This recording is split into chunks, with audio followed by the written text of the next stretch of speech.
Hello, and welcome to the Field Notes Friday from my office, not in the field. It's way too hot.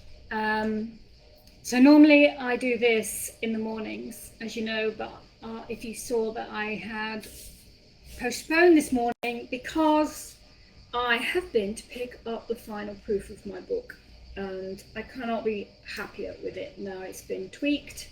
The artist was here a couple of weeks ago, to help me edit it and do some final touches.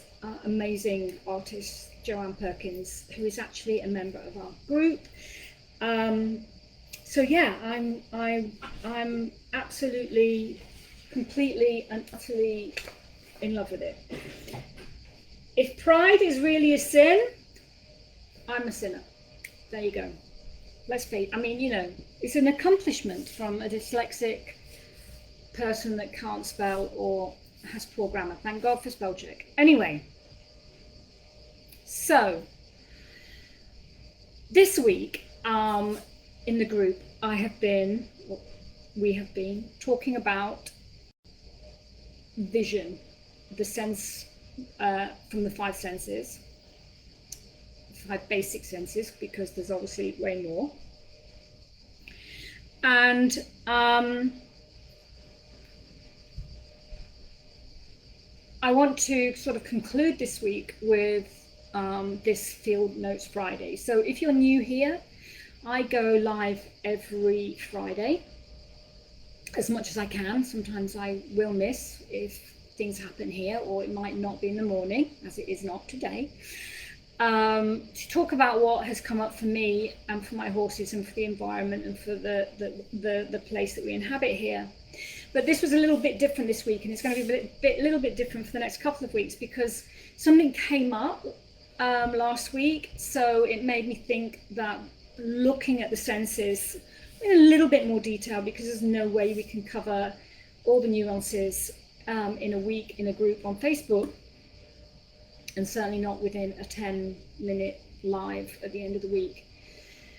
But I started with vision because it is one of the easiest that we can relate to, because we're very visual. We see our horses, we see what is happening. So I thought it would be best to start there, but by no means is vision the most important sense for the horse. They, as you know, live holistically, so they rely on all of their senses, even the ones that go beyond the 5 senses that we understand as the basic, as the foundation, to understand their environment, to understand us, and to understand what is happening within that and within us. So we've been talking a lot about how the horses see and how the horses perceive, but I would like to just turn that around a little bit and ask the question of, what do our horses see when they look at us? And more importantly, how does what they see affect what they feel? So we know that horses use their vision to constantly scan for subtle changes. But they're not just watching their environment or us within that environment, they're also watching how we carry ourselves, not just what we do, but how we turn up. Our posture, yes, but also within that, the level of tension that we bring, because that changes how we turn up, that changes the energy that we bring. Subtle changes in the direction of our eyes, because our eyes give them a really clear indication of where our attention is, because we don't distinguish between the two often.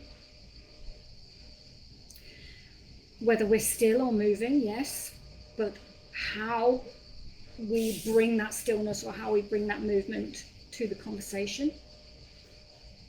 and even down to how we are weighted in our feet, in the ground, in the space that we are occupying in any given moment. Are we in flow, so still but in flow, or are we planted and therefore rigid?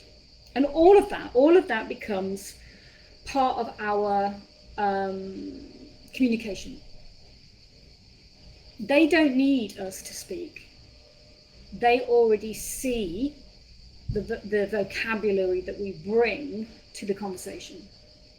And I think this is especially clear on the ground. So whether that is going for a walk, or bringing them to or fro, going to collect our horses, the moments in between the intentional work that we do are the moments that they use to adjust what they perceive. So when we wonder why a horse moves away or freezes or seems uncertain, I think it's worth asking, what did they just see in us? And like I say, it goes beyond just the sight. Not from judgment, not from a judgmental point of view, but from a feedback point of view. It's all useful information. It is important that we don't label or judge ourselves, because when we do that, we create more tension. And when we create more tension, we show up differently. And when we show up differently, they see something that is not authentic within the conversation that we're trying to have. This doesn't mean, though, that we have to be tiptoeing around them and quiet all the time, because that's not reality, particularly when we're educating. What matters is that authenticity. What matters is that what we look like on the outside matches to what we're feeling on the inside. Because when those two are aligned, our horses tend to relax. Even if we're focused, even if we're asking for movement, stretching those thresholds of learning. It is the mismatch that creates uncertainty. And that uncertainty, that lack of clarity, impacts confidence. And when we do that, then we are risking a reaction, not a response. And when we get a reaction, it usually triggers a reaction in us. It's all natural, and we are left frustrated. So here's something that I think I would really like you to explore in the next few days and ongoing. And that is, what does your horse seem to pick up visually about you? What happens when you adjust something small, like your shoulders or your eye line or your pace even? How do they respond when what you feel and how you look are in sync? If you can feel that difference. In the meantime, I will be reading my book. Everything I do, everything that I profit from, all gets turned back into the Winchester Ranch and they preserve for the Spanish Mustangs. So that is what you're supporting when you are supporting me, and that I certainly am grateful for. So I'm going to leave you with that. Go play. So like I say, take care, and thank you for watching. Any questions, put them in the comments, even if you're obviously watching on replay. And have a wonderful, wonderful weekend. Bye for now.